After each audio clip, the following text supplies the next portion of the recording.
Kí ni? Kí ló èlò ló kù? Gbé báàgì ni wá.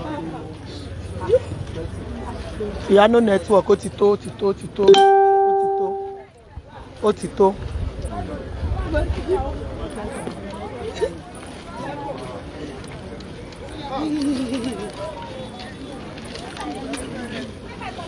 Ẹgbà kan la máa kówó fún báyìí.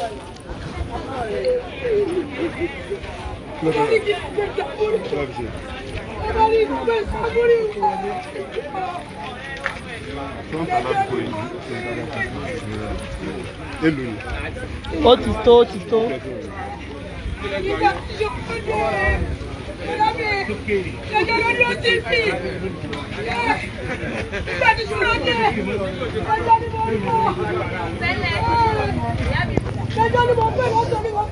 Nikepela. They are all here.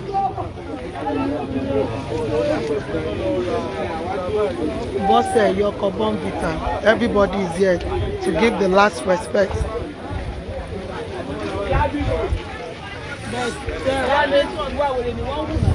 Auntie Wumi is also here. This is Auntie Wumi. She's also here.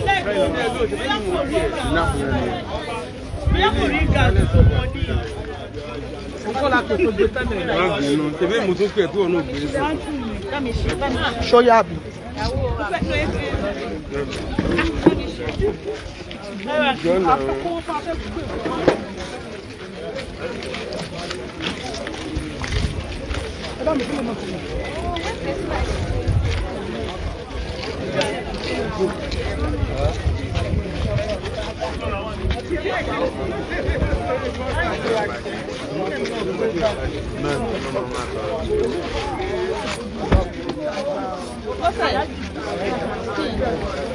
Ọkùnrin bẹ́ẹ̀ kì í lọ́ọ̀kì. Ó bá jì í lẹ̀. Ẹ gbé síbẹ̀ ọmọ fẹ́ lọ ṣe nǹkan.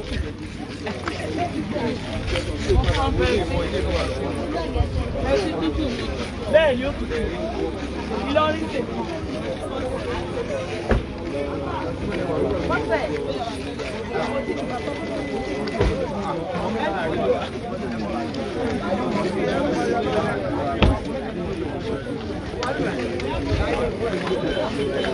Ṣé wọ́n ti wọ́pẹ́?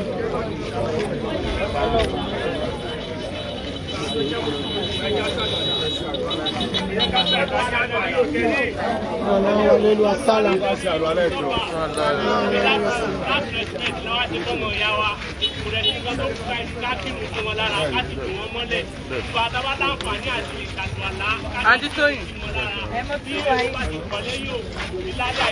Bẹ́ẹ̀ni, bẹ́ẹ̀ni. Fún mi báyìí gan, kámẹ́rà kan lọ fún bí ọwọ́ ayé kìíní kan tó tọ̀.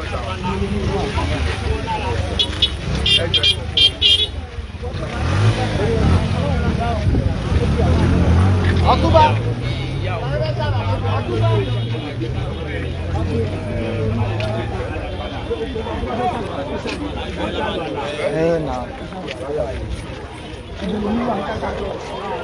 Àwọn kìnnìdà. Àwọn onítọ̀ọ̀pẹ̀ làbẹ̀. Bọ́sẹ̀.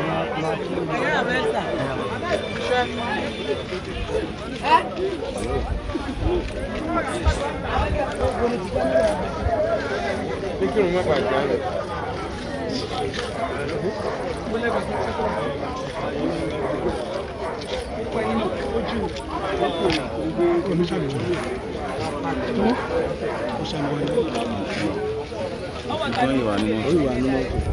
Òkú sì wà ní mọ́tò. Wọ́n ní kó lọ ṣàlù àlá lọ́hùn-ún. Má ìkínú bí mi ń di o.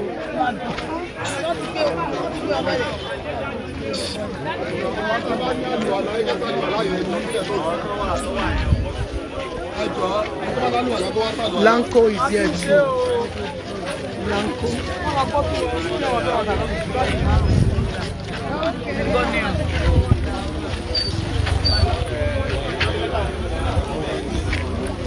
Ṣùfọ́ iṣẹ́ tó yẹ kó máa ṣe ni.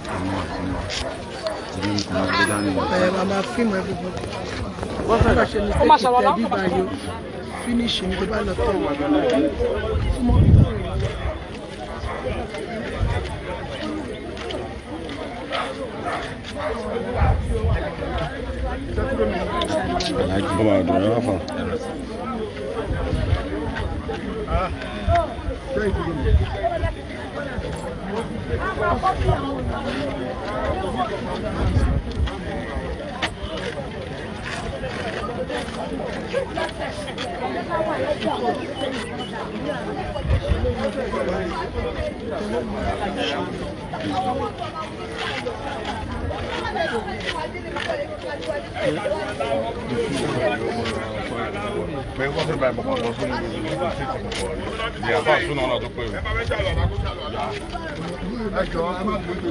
Di fíìmù ló yẹ rí bá ń sọ̀rọ̀ gan mo kàn wò pé gbogbo àwọn iṣẹ́ tó wà lórí fóònù mo kàn wò ní pé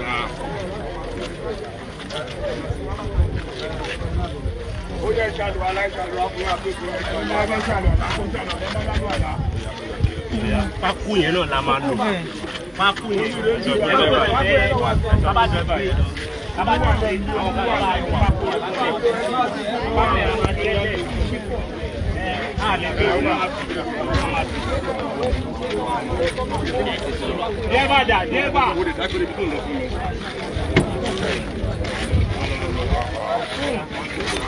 bá bọ́ síbi náà bá lè fi pákó yẹn gbé kùtù wà lá. pákó yẹn náà ni bọ́ọ̀lù. kéèyàn kan bọ́ sẹ́gbẹ̀ẹ́ mẹ́ẹ̀ ibi lẹ̀kùn kó sílẹ̀kùn yẹn. bọ́ọ̀ yẹn kọ́ yẹn dà.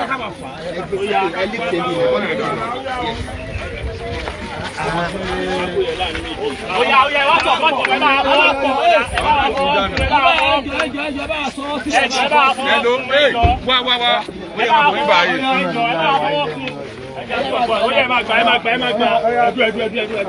ẹdú sọ ẹ káwọn tó máa. Ó yá ẹ wá bá wọn kọ.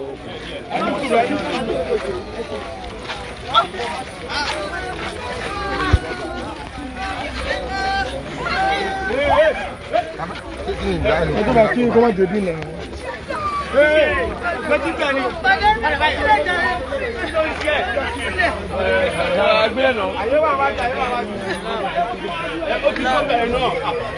Nígbà tí wà ó kù rẹ̀.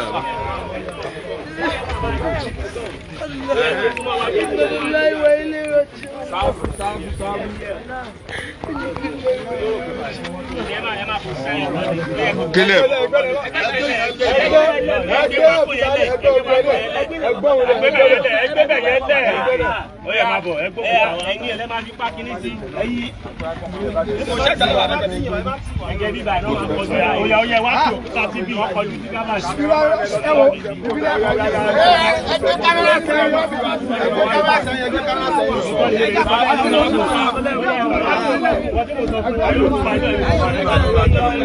Ẹ tó wọn yà kó lọ wá sí ẹ lọ síwájú ẹ lọ síwájú.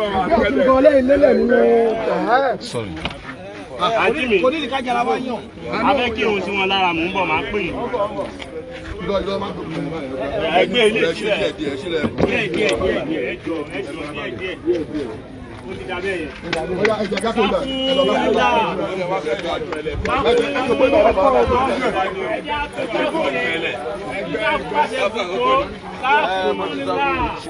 Kí ni wọ́n ní kẹ́ bá mi gbé dá lọ fún wọn? Ẹ bá mi gbé yẹn lọ fún wọn sẹ́. Ẹ bá mi gbé yẹn lọ fún wọn mò ń lò yín. Ẹ má dùn síwájú ẹ jọ ẹ wá báyìí. Hello, tí wọ́n kírun sí ìwọ̀n dáadáa ẹ má lè gbé tó bẹ́ẹ̀ ṣiṣẹ́ ẹ kúrò bẹ́ẹ̀ yẹn náà. Sábà lè di sí ìwọ̀n tó ẹ máa ṣe bá bẹ́ẹ̀ ṣe.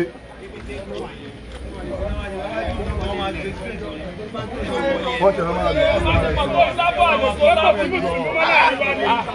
Mẹ́ta márùn-ún méje ọkùnrin àtòbìnrin tó sábà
Allahu Akbar. Allahu Akbar.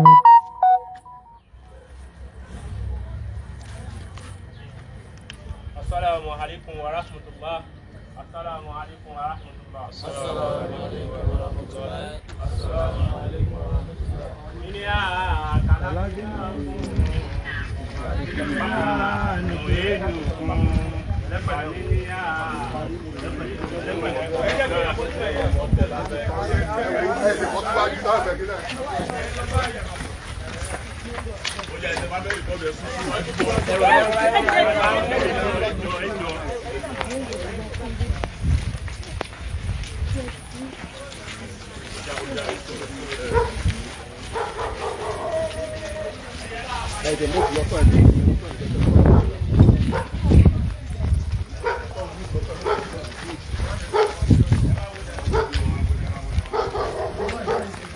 That's the end. Okay, parí nìyẹn o.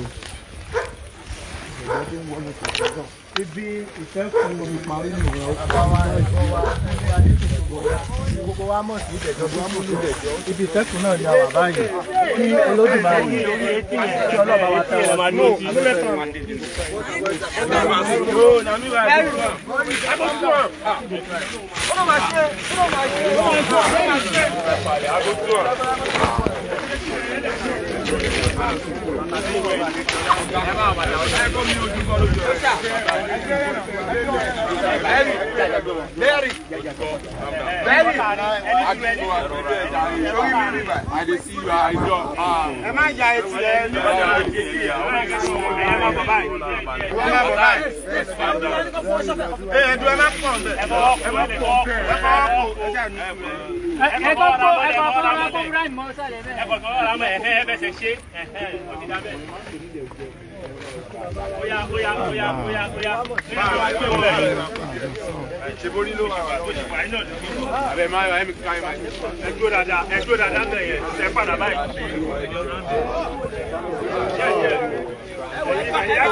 ẹ má bàa sún àjà sáàkì o. báyìí gbé ní kẹfà máa bọ̀. orí ni kò ti di mú orí ẹni kẹ orí ẹni kẹ ẹni mú dáadáa.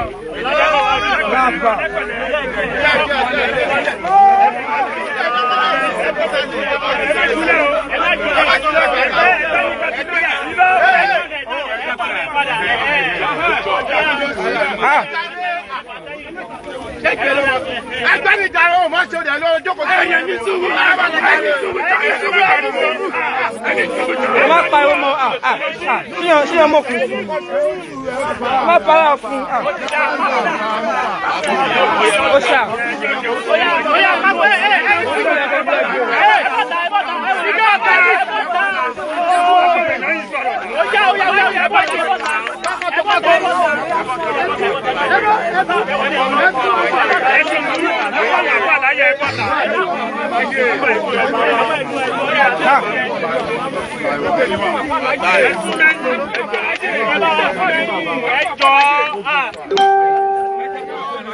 àwọn àkónímọ̀ àkójú máa ń tó ẹni sùúrù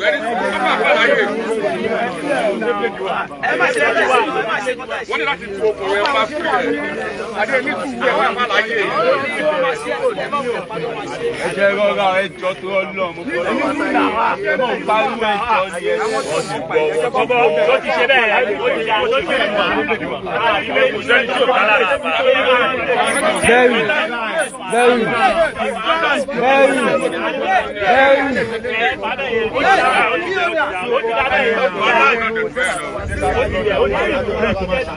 Kọ̀tà àjọ àdùkú máa ṣe fún ọ.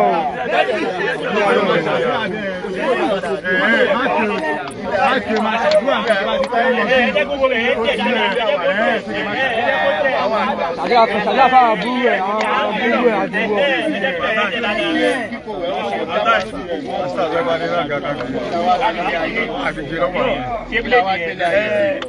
Alo ní bíléèdì lọ́wọ́. Àwọn obìnrin ẹgbẹ́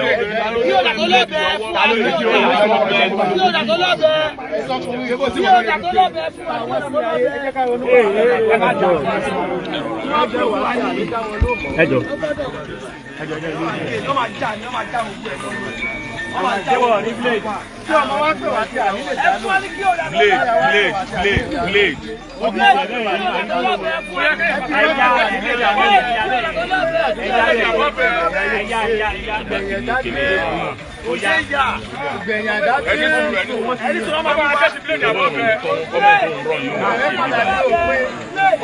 Olóyè.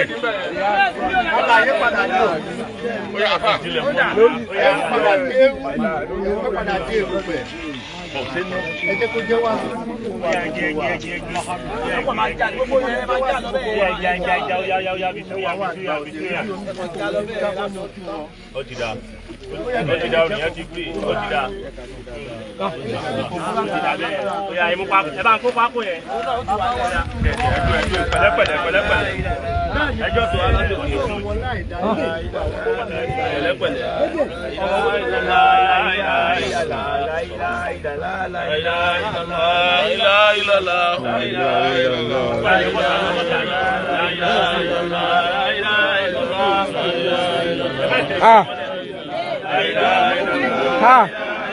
ọmọ ewé yẹn.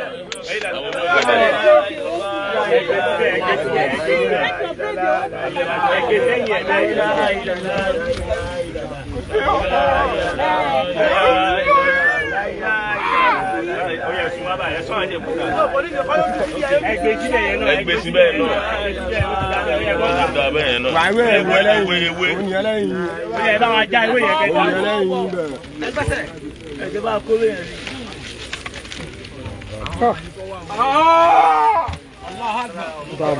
Lóòrò ara ẹni àrùwé kan ẹ jẹ́ kó lélẹ̀ ilé tó ní kíní. صلوا على النبي الكريم صلوا على النبي المصطفى اجايهم بان محمد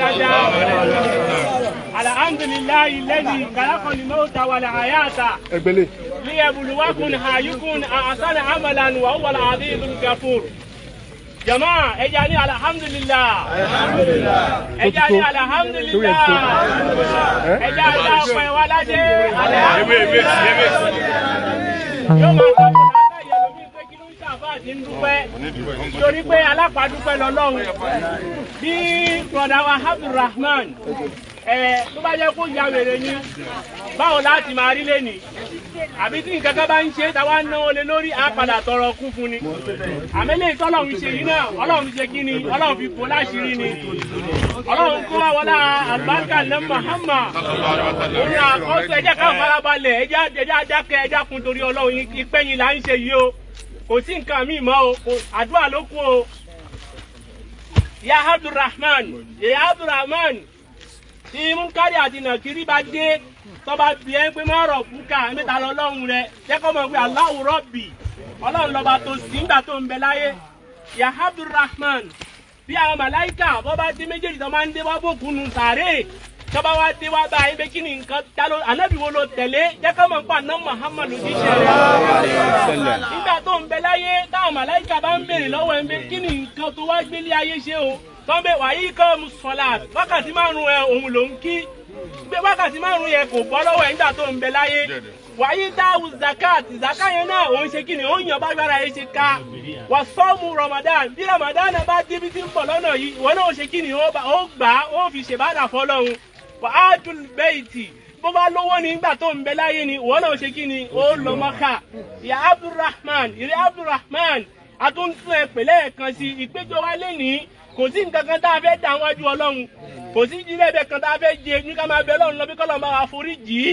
kọ́lọ́ máa wá kẹ́ kọ́lọ́ máa wá gbàbọ́ rẹ̀ gbogbo tó ṣe láyé ní dáadáa ọlọ́run má fi ládàá ìgbún bí Múkàrí àti Nàkírí bá dé ọlọ́run o ìbéèrè yẹ ọlọ́run bá wa ṣe ní rọrùn ọlọ́run bá wa ṣe ní rọrùn ọlọ́run bá wa ṣe ní rọrùn gbogbo apáta á pọ̀kàn wa sófo Suratul Mulk ẹyọ kan tánà Muhammad ní ká máa ké ní èjì ìpàdé sórí tá a bá ti ké àkọọ́lẹ̀ ń bẹ fún pa àná Muhammad ó jẹ́ kó yí wa nígbẹ́gbẹ́ tá a bá ké Suratul Mulk fókù gbogbo ìbéèrè tó bá béèrè àwọn ọlọ́run ṣe nírọ̀rùn fún Alhaji wa Abdulrahman Adékúnlé Ọlọ́run ò bá ṣe ní rọrùn fún orú àkọ́sùn tí ó sùn nínú sàárè rí kò síyàwó kò sọ́mọ o kò sẹ́bí o kò sólólùfẹ́ kan òun nìkan ló kù báyìí òun àti dáadáa rẹ̀ Ọlọ́run kó wọlé Suratul Mulku náà Ọlọ́run bá fi ṣàlékún kẹ́kún Ọlọ́run bá fi ṣàlékún kẹ́fún bakulitu sẹ́kìmínú rọ́bàkún iná wúkàrẹ̀ gàfàrà yurisidu sámà aleikum dirara wa yumdidukum bi amwali wa banina wa ja'ala lakum jannati wa ja'ala lakum anhara astaghfirullah Allah astaghfirullah Allah astaghfirullah Allah astaghfirullah Allah astaghfirullah Allah astaghfirullah Allah astaghfirullah Allah astaghfirullah Allah astaghfirullah Allah astaghfirullah Allah astaghfirullah Allah astaghfirullah illallah ghafurur rahim illallah annahu la ilaha illa huwa والملائكة وأولو العلم قائما بالقسط لا إله إلا هو العزيز الحكيم فلما حناه لا إله إلا الله لا إله إلا الله لا إله إلا الله لا إله إلا الله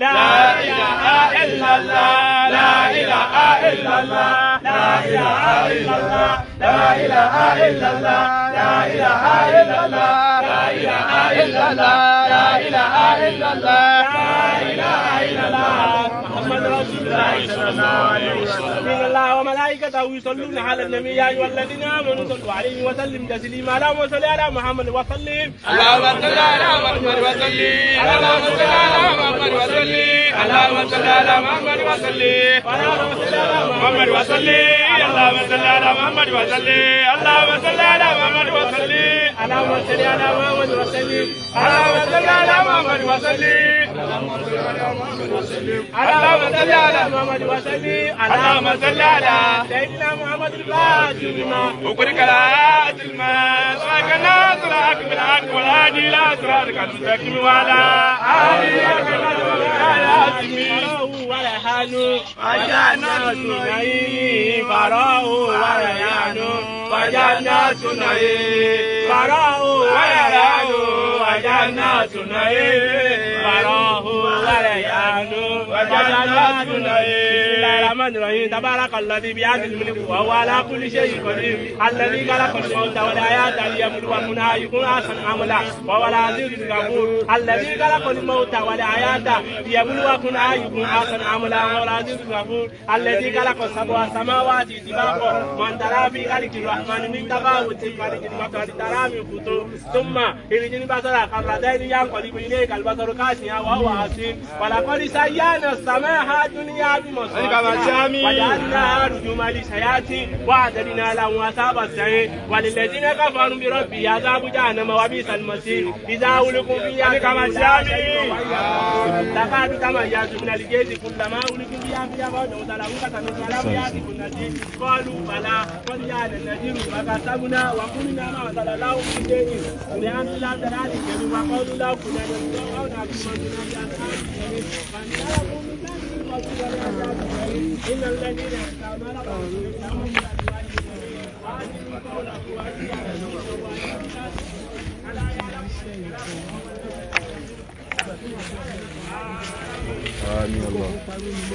ilé ọmọ pé bẹ́ẹ̀tì kan ní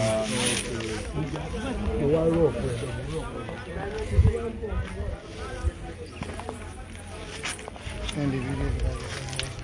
No, mo phone mama ni mo fẹ́ ṣe.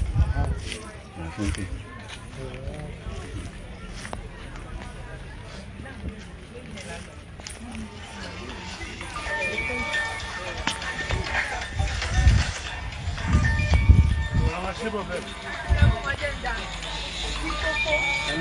ẹ jọ ẹ̀yin náà kọ́wọ́ yín láti bá.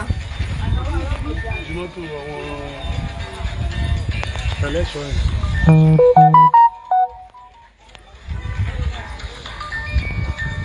àwọn èèyàn kọ́ mi.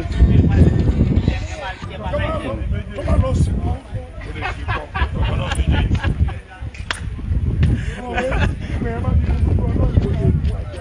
àbá wọn dáadáa mú wọn dáadáa.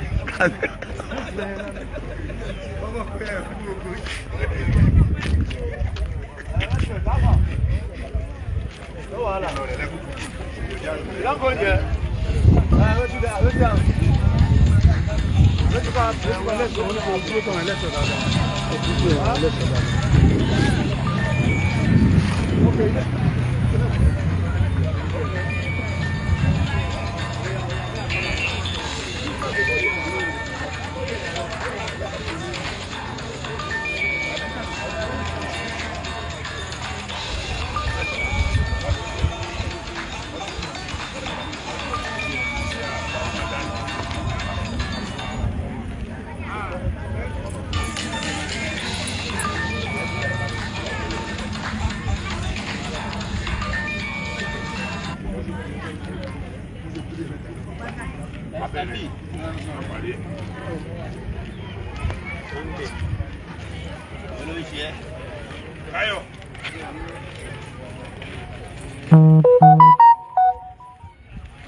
ẹ máa lọ tún ẹ padà káyìndì. ó bí ya èrè ó bí ya èrè agbẹ̀tì èrè tọ́yọ̀ yẹ rẹ̀ fún náà tó fẹ́ lọ́wọ́ ìlú ló bá dẹ̀. ó ṣe pé ṣe nọ́mbà yìí tuntun akíní ẹ̀rí kọ́ nọ́mbà yẹn ìlú náà parí sẹ́yìn.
Ṣẹ́wọ́n pè ọjí àlọ́ gbé báyìí.